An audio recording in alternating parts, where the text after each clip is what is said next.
It's time now for Do You Trust Me with Cameron Gaunce and Frankie Corrado. And guys, I'm going to represent a team. You need to decide if you trust me or if you have trust issues. And first, I'm going to be the Toronto Maple Leafs. I've had a roller coaster start to the season. So, Cameron, do you trust me? I do trust the Leafs. I think with the team that they have, the goaltending they have, the defense they have, and the track record they have, 9 straight years in the playoffs gives me trust that they're going to continue that trend and play a bit better than they have. Yeah, they might not be at their best, but they are going to improve as the season goes on. That's why I trust them. Now, Frank, are you with me on that or no? A little less sure than you right now, Gaunce, and I'll tell you why. You know, last year through 9 games, they're 5-4.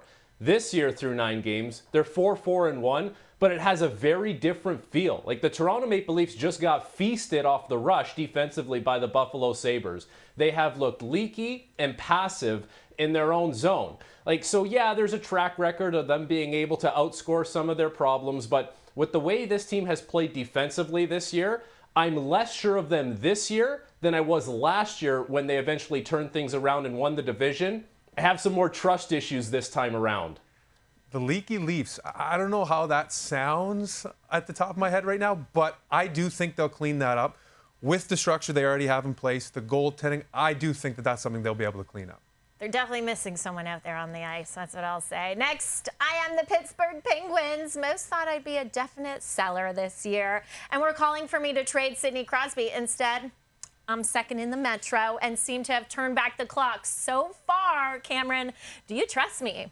I do not trust the Pittsburgh Penguins. Now, yes, they have a track record if you go back far, but with the season they had last year, with the defense they have, I just don't trust the left side of that defense. When you have Caleb Jones, Parker Wotherspoon playing the minutes they're playing, they're good defensemen, but they're not excellent defensemen. And their depth isn't something I can depend on for a full season. Even with Crosby? Well, Crosby had an excellent season last year, and they still finished where they finished. So if he's going to maintain that, that's great. But now everyone else who's playing above themselves right now has to continue that. I just can't see that maintaining over a full season.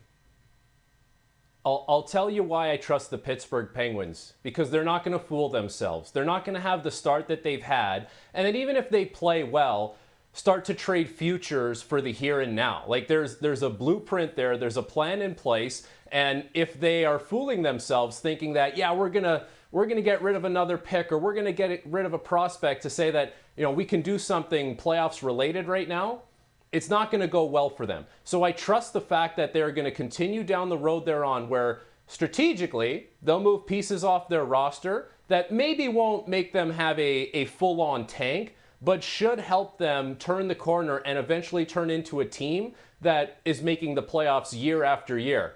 With the Pittsburgh Penguins, I look at it this way. You know, they might not be a playoff team, but they're going to do better than we thought at the start of the season, and they won't mortgage the future while they do it.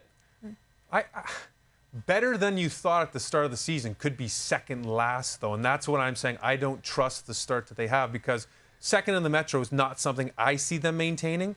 So, yes, better than expected at the start of the year. I'll give you that, but I don't trust them to stay where they're at. Yeah, I know. We're still early here in the season. Lastly, I'm going to be the Edmonton Oilers now. And, yes, I only have 4 wins in 10 games to start this young season. But I've proven time and time again, these slow starts don't really matter to me. Okay? Cameron, do you trust me? I trust I trust the Edmonton Oilers. They had a much worse start last year. If we want to talk about starts from seasons past, they had a much worse start last year, and they were able to figure themselves out. 2 straight Stanley Cup finals and the best player in the world on your team affords you some time. Yes, they're not winning the way they want. Their goaltending, the issues they had coming into the season are showing themselves and rearing their ugly head, but they're still the team that made the conference finals and the Stanley Cup finals 2 years in a row. They still have the best player in the world. I trust them to turn it around. Now, again, is this something you stand with me on, Frankie, or are you going to oppose me on this one too?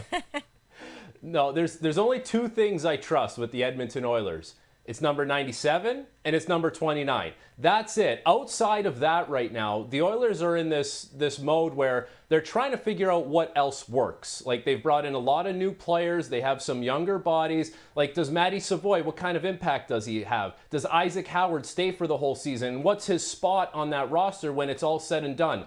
still don't trust the goaltending, still think that the blue line is prone to making big mistakes at times. It always comes down to this. Connor McDavid and Leon Draisaitl, I trust that they will get the team to where they need to go for the playoffs, and in the playoffs, they will have massive performances. Outside of all of that, the Edmonton Oilers are still a question mark, and they were the year before, and they were the year before that. The good news is, with all those question marks, they were 1 win away from the Stanley Cup 2 years ago and 2 wins away last year. So suffice to say that 97 and 29, you could trust them to get you where you need to go. Absolutely. I think these teams, too, still have a lot to prove overall. And one thing to consider when it comes to trusting Canadian teams is if the playoffs started today, only the Jets and Habs would make the postseason.